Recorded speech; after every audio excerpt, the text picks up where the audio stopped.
Alright, YouTubers, here we go here. It's the first video I've done, so if you have any comments and make it better, have at it. First of all, give the waiver. I'm not a mechanic, not a licensed mechanic at all. Stuff I have to do. Maybe it'll help somebody. Sometimes there's no videos on YouTube. Today, we're working on, you can see the Dodge truck, 2001 Dodge Dakota. Had clicks in the wheel. So I took the wheel off to test the tie rod. As you can see, hopefully you can see, tie rod, pretty bad. Actually checked the one on the driver's side and it's pretty bad. The one on the passenger side is even worse. So we're going to replace that. What you will need, pretty much what you see there: crescent wrench, tie rod puller if you have one, you don't really need one, safety glasses, the new part, and some kind of liquid wrench. PB blaster works pretty good. Normally you only need one wrench to take the bolt off, but as I found out, the bolt that's on there is 7/8 inch, and the new one is a 3/4 inch. So, need two. But that's pretty common with Dodge too.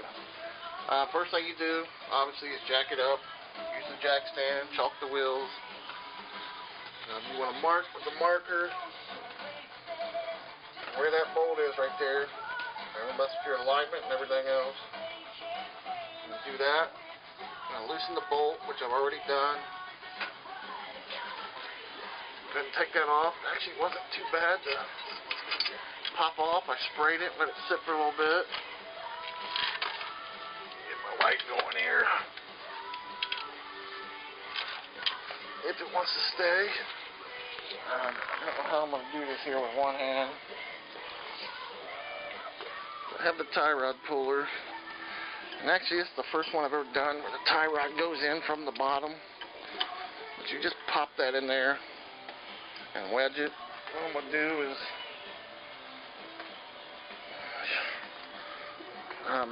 try to just hammer it out, since it is at the top. Might get lucky, I doubt it.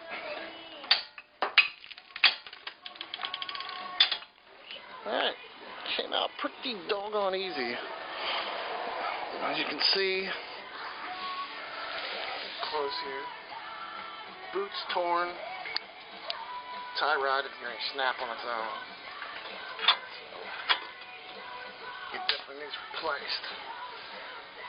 Next, what you'll have to do, take your 7/8 inch wrench, put it right there on the groove, and take your adjustable wrench and put it on the bolt. You have to pop them two off to get the tie rod off. I don't know if I'll be able to sit this anywhere where you can see. Probably not.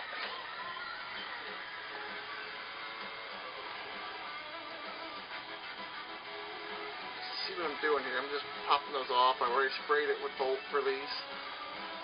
So I'm going to push pause here for a second. See if we can get this, and we'll come back. Alright.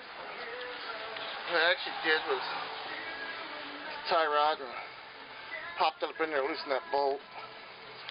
And basically all you do is twist the old tie rod up.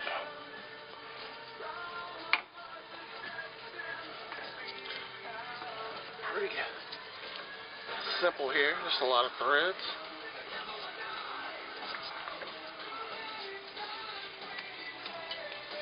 Stinks. You can't smell that. See all the grease coming off out of the boot where it is pretty much toast. That's the old one. And what I always do, before I put the new one on, put them side by side. Make sure it's the right part. sure it's the right length. Bolt's all the same. Back's all the same. This one doesn't have a grease poured in. And I'll show you too. I can hold it here. How easy this is. Just wiggle the old one back and forth. Obviously on the new one, can't do that. So what I'm gonna do is pop this bolt off.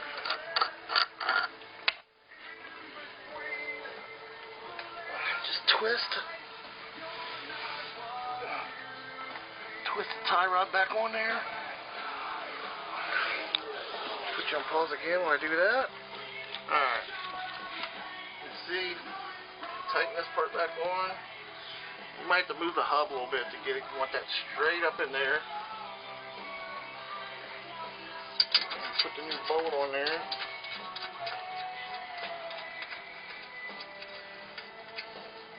Sorry about the bad video feed.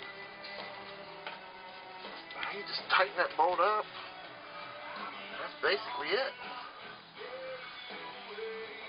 Jack it back up to jack stand, put the wheel back on. And it's now, this was one of the easier ones I've done. A lot of times you have to beat the hell out of it. A lot of times the ones that go in on top, this is the first one I've done. And like I said, the in on bottom's easier to hit. Bolts are pretty easy, which means it's probably been changed before. The truck's got 270-something thousand miles and it was clicking, so it needed it. Alright, any questions in your comments? And there'll be other videos to follow. A few thanks. That's it.